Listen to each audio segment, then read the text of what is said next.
Nama saya Proses Riko, mahasiswa dengan NPM 190610335. Pada kesempatan kali ini akan membuat video tentang 4 model jaringan. Video ini bertujuan untuk tugas yang diberikan pada mata kuliah pendidikan operasional 2. Sebelum masuk ke 4 model jaringan, pada baiknya kita mengetahui jaringan lah dengan berbagai keperluan seperti transportasi, listrik, komunikasi, perencanaan proyek, aliran air, pembuatan jalan, dan lain-lain. Saat ini jaringan sangat penting, sebab dengan jaringan maka masalah yang besar dan rumit dapat disederhanakan. Ada beberapa jaringan yang dapat diselesaikan dengan permasalahan program linear. Di dalam jaringan ini terdapat beberapa unsur, yaitu unsur pertama yaitu jalur atau pad, merupakan urutan busur-busur tertentu yang menghubungkan dua node tanpa bergantungan pada orientasi busur. Kemudian unsur selanjutnya adalah siklus atau cycle, jalur atau pad yang membentuk sebuah loop, yaitu jika jalur tersebut menghubungkan semua node dengan dirinya sendiri. Kemudian yang ketiga adalah jaringan yang berhubungan atau connected network. Setiap node tertentu yang terhubung sedikitnya oleh sebuah jalur atau pad. Kita masuk kepada jaringan yang pertama, yaitu minimum spanning tree, atau dalam bahasa Indonesianya adalah algoritma perbentangan minimal. Minimum spanning tree adalah suatu pohon yang dapat didefinisikan dengan sebuah graf. Graf berarah dan graf tidak berarah. Berarah adalah graf yang setiap node atau simpulnya terkoneksi satu sama lain. Untuk gambarnya dapat dilihat pada gambar di bawah berikut. Sebuah graf dapat membentuk yang berbeda pada setiap ruas atau edge. Jika dilihat pada gambar terdapat angka seperti 1, 9, 5, dan 7 yang merupakan besaran bentangannya. Setiap bobot tersebut dengan bobot yang lain mengarah pada simpul berikutnya. Ini akan dipilih bobot yang ini akan sampai menuju simpul tujuan. Kemudian terdapat algoritma untuk menyelesaikan soal sebelumnya. Pada gambar sebelumnya, yaitu pertama, tentukan simpul awal. Kemudian langkah selanjutnya adalah kategorikan simpul yang ke dalam himpunan. Bisa saja kita ambil simpul C, dan simpul yang belum terhubung ke dalam himpunan bisa disebut sebagai aksen. Kemudian langkah ketiga adalah pilih simpul himpunan C aksen yang memiliki jarak terdekat atau bobot terkecil terhadap salah satu anggota himpunan C. Kemudian langkah keempat adalah pindahkan simpul yang terpilih tersebut ke himpunan C. Kemudian langkah kelima adalah kembali ke langkah 3 sampai himpunan C benar-benar kosong, sampai himpunan C aksen benar-benar kosong.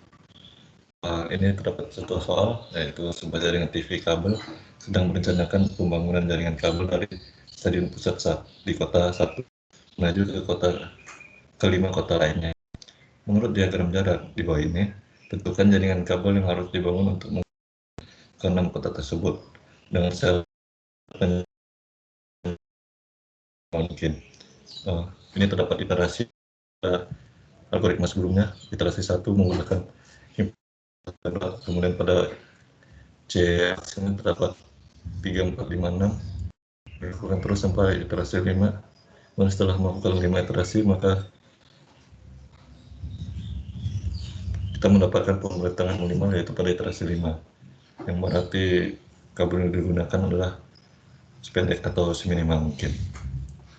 Kemudian adalah model jaringan yang kedua, yaitu shortest route atau model rute terpendek. Adalah salah satu model yang dapat digunakan untuk menentukan jarak dari berbagai alternatif rute yang tersedia. Model rute terpendek adalah salah satu model jaringan yang dapat digunakan untuk menentukan jarak terpendek dari berbagai alternatif rute yang tersedia. Dalam hal ini, istilah rute tidak harus selalu diikat. Kita bisa saja menggantikan jarak itu menggunakan biaya atau waktu. Kemudian adalah maksimum flow.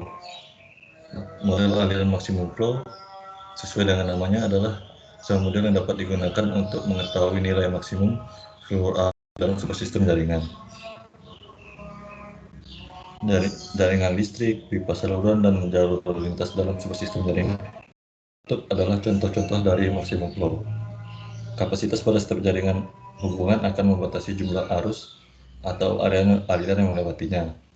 Kita dapat memberi contoh yaitu sebuah kabel listrik dengan kapasitas 10 ampere akan segera terbakar apabila kabel tersebut dilewati oleh arus 50 ampere pada tingkat tegangan yang sama. Contoh lain adalah lalu lintas pada sebuah arus jalan searah akan macet apabila kemampuannya untuk menampung jumlah kendaraan terlampaui.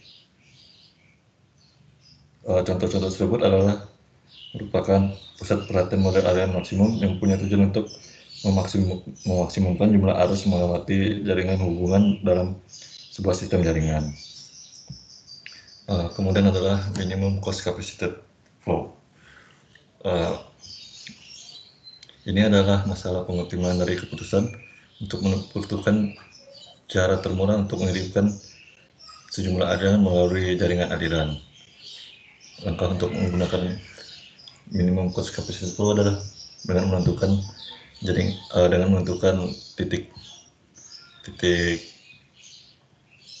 pertama yang memiliki nilai paling kecil atau nilai paling murah. Sekian presentasi dari saya. Terima kasih.